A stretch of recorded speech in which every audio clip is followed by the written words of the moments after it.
Good morning students. आज हम +1 के लिए बात करने जा रहे हैं जर्नल सबसे इम्पॉर्टेंट टॉपिक है +1 अकाउंट्स के लिए। इसमें हमें क्या है, journal is a book of original entry in which all business transactions are recorded systematically. इसमें हम सारी जो बिजनेस की ट्रांजैक्शंस हैं उनको रिकॉर्ड करते हैं एक सिस्टमेटिक मैनर में। हमें इसके अंदर एक फॉर्मेट बनाना होता है जर्नल का। फॉर्मेट में there are 5 columns in format of journal. Date, particular, LF means ledger folio, debit और क्रेडिट। सबसे पहले हम बात करते हैं डेट की। डेट में क्या है, in this column first of all year is written, then month and date of transaction. सबसे पहले हम साल लिख रहे हैं, किस साल का अकाउंट बन रहा है। उसके बाद हम लिख रहे हैं मंथ, किस मंथ का अकाउंट बन रहा है, एंड डेट ऑफ ट्रांजैक्शन, हम ट्रांजैक्शन किस किस डेट में कर रहे हैं। और उसके बाद सेकंड कॉलम आ गया हमारा पर्टिकुलर। पर्टिकुलर में क्या है, the name of account to be debited is written on first line. जो सबसे फर्स्ट लाइन हमें दी गई है पर्टिकुलर के अंदर, उसके हमने जो अकाउंट को हम डेबिट कर रहे हैं उसकी लाइन, उसमें लाइन में लिख रहे हैं। और सेकंड में the name of account to be credited in next line with prefix 2।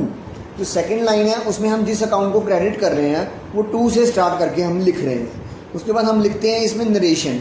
Her journal entry करने के बाद हमें एक नरेशन लिखनी होती है। Immediately below the last line credited in narration is given. जहाँ पे हम क्रेडिट ख़त्म करते हैं उसके बाद हमें एक नरेशन लिखनी होती है। फिर थर्ड कॉलम की बात करें, वो आ गया लेजर फोलियो। लेजर फोलियो में क्या है, ledger page number is given या रिटन, हम उसमें लिखते हैं where a particular account is posted. Journal के बाद हम एक लेजर अकाउंट बनाते हैं, उसका पेज नंबर हमें इस जर्नल में लिखना होता है। उसके बाद फोर्थ कॉलम जो है, फोर्थ और फिफ्थ कॉलम जो है हमारा, वो डेबिट एंड क्रेडिट है। उसमें हम क्या लिखेंगे, every transaction has got debit aspect. Her transaction का एक डेबिट है और एक क्रेडिट है, तो हम दोनों का अमाउंट लिखेंगे इसके अंदर। दोनों का अमाउंट डेबिट और क्रेडिट को मिला के सेम होना चाहिए। उसके बाद हम बात करते हैं rules of debit and credit.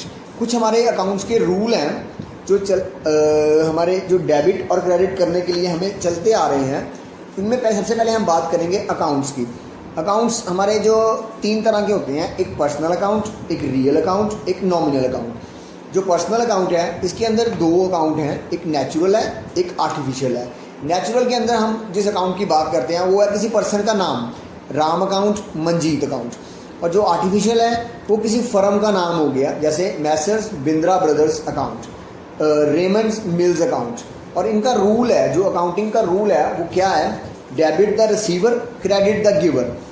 और सेकंड अकाउंट के बारे में बात करते हैं तो रियल अकाउंट। रियल अकाउंट में क्या है, टेंजिबल और इनटेंजिबल। टेंजिबल वो चीज़ है जिसको हम छू सकते हैं, हाथ लगा सकते हैं और महसूस भी कर सकते हैं। वो क्या है, प्लांट अकाउंट, बिल्डिंग अकाउंट और कैश अकाउंट, और स्टॉक अकाउंट भी हो सकता है।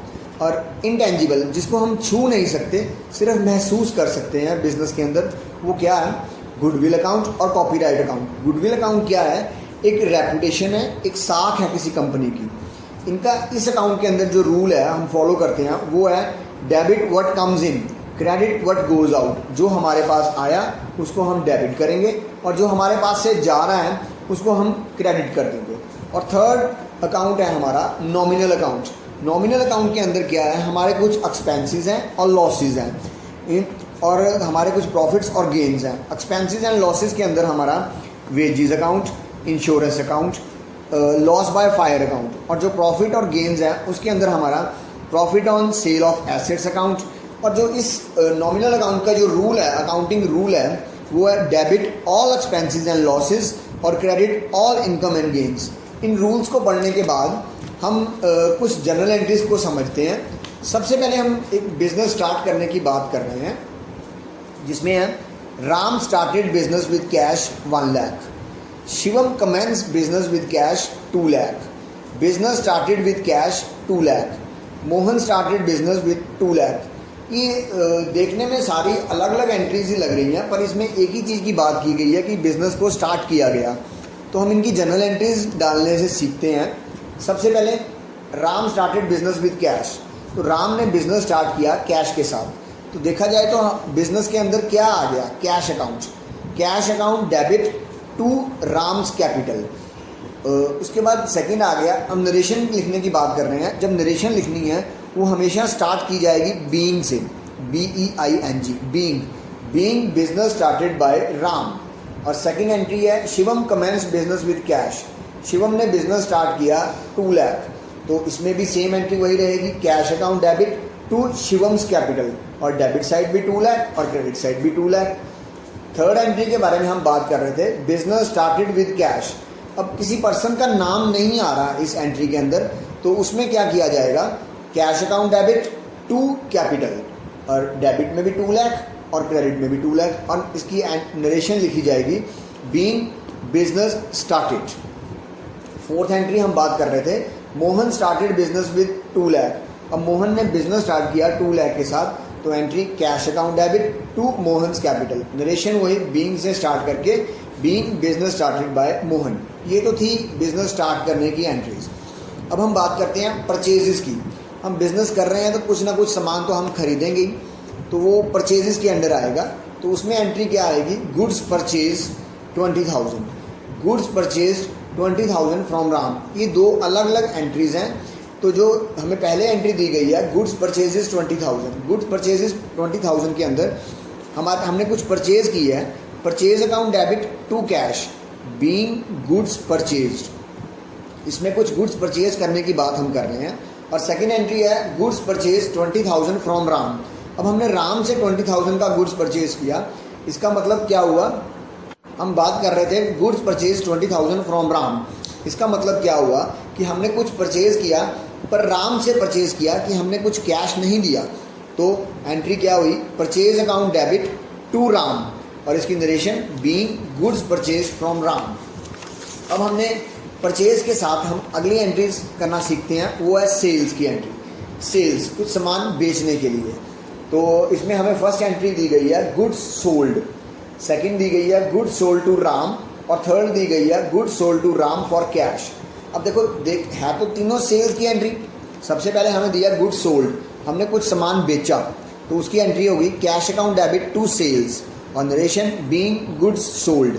और सेकंड एंट्री थी गुड्स सोल्ड टू राम, तो इसमें Ram account debit to sale, और narration being goods sold to Ram. और थर्ड अकाउंट में देखिए दोनों एंट्री का मिक्सचर बनाया गया है, goods sold to Ram for cash.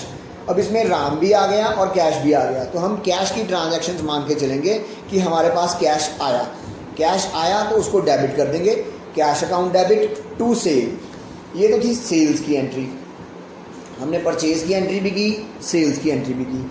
अब कुछ हम बात करते हैं विड्रॉल की एंट्री। विड्रॉल, कुछ पैसा निकालना, बिजनेस में से या बैंक में से कुछ पैसा निकालना। तो उसके अंडर हम सबसे पहले बात करते हैं कैश विड्रॉन फ्रॉम बैंक। हमने बैंक से पैसे निकाले, तो जब बैंक से पैसे निकाले तो एंट्री हुई cash account debit to bank, और नरेशन चलेगी इसकी being cash withdrawn from bank. इसी के साथ दूसरी एंट्री देखिए आप लोग, cash withdrawn from bank for office use. अब ऑफिस यूज़ के लिए हमने पैसे निकाले हैं, ऑफिस यूज़ के लिए। और एक थर्ड एंट्री आप देखिए, cash withdrawn from bank for personal use. इस एंट्री में हमें दिया गया कि हम पर्सनल यूज़ के लिए निकाल रहे हैं पैसे। तो दोनों एंट्रीज में फ़र्क देखिए, जब हम ऑफिस यूज़ के लिए निकाल रहे हैं तो हमारे पास पैसा आ रहा है, cash account debit to bank, और जब हम पर्सनल यूज़ के लिए निकाल रहे हैं, पर्सनल यूज़, बिजनेस में से पैसे को पर्सनल यूज़ के लिए निकालना वो हमारी ड्राइंग मानी जाती है। तो इसमें क्या होगा, drawing account debit to bank. दोनों एंट्रीज में यही फ़र्क है, for office use, for personal use. जब पर्सनल यूज़ आएगा तो वो ड्राइंग हो जाएगी कि बिजनेस में से पैसा या गुड्स हमने विड्रॉ किए हैं, तो वो परचेज के अंदर आएंगी। अब हम बात करते हैं, इससे अगला जो टॉपिक है, बहुत इंपॉर्टेंट टॉपिक है, वो है डिस्काउंट। जो डिस्काउंट है वो 2 तरह का होता है, एक कैश डिस्काउंट और एक ट्रेड डिस्काउंट। जो ट्रेड डिस्काउंट है वो शो नहीं होता बुक्स के अंदर, ये एक अकाउंटिंग रूल है। Trade discount not shown in the books, और जो कैश डिस्काउंट है वो हम शो करते हैं बुक्स के अंदर। Cash discount is given when a person और business give cash to someone. किसी दूसरे पर्सन को पैसा देना, उसको हम उसके अंदर हम कैश डिस्काउंट लेते हैं। इसमें एक बात पहले आप देखिए, cash is involve in this transaction. जहाँ पे कैश डिस्काउंट होगा वहाँ पे कैश इन्वॉल्व होगा ही होगा। तो हम 2 एंट्रियों से समझते हैं इस बात को। Goods purchase from Ram 10,000 at a trade discount 10%। अब इसके अंदर ट्रेड डिस्काउंट है, जब ट्रेड डिस्काउंट आ गया तो इसका मतलब वो बुक्स के अंदर शो नहीं होगा। तो हम क्या करेंगे, 10,000 का पहले 10% निकाल के 1,000 आ गया, 1,000 को 10,000 में से माइनस कर देंगे। तो अब हमारी एंट्री हो गई purchase account debit to Ram. अब हमने गुड्स तो 10,000 का परचेज किया था, पर अमाउंट हम 9,000 शो कर रहे हैं क्योंकि 1,000 ट्रेड डिस्काउंट हो चुका है, शो कर चुके हैं हम, तो वो उसके अंदर शो नहीं होगा। इसी तरह हम सेकेंड एंट्री की बात करते हैं, goods purchase from Ram 10,000 at a cash discount 10%। अब इसके अंदर कैश डिस्काउंट आ रहा है, तो कैश डिस्काउंट आ रहा है तो entry purchase account debit 10,000 to cash 9,000 to discount 1,000। अब इसके अंदर कैश डिस्काउंट था तो डिस्काउंट हमने शो करना पड़ेगा, वो आएगा टू डिस्काउंट 1,000।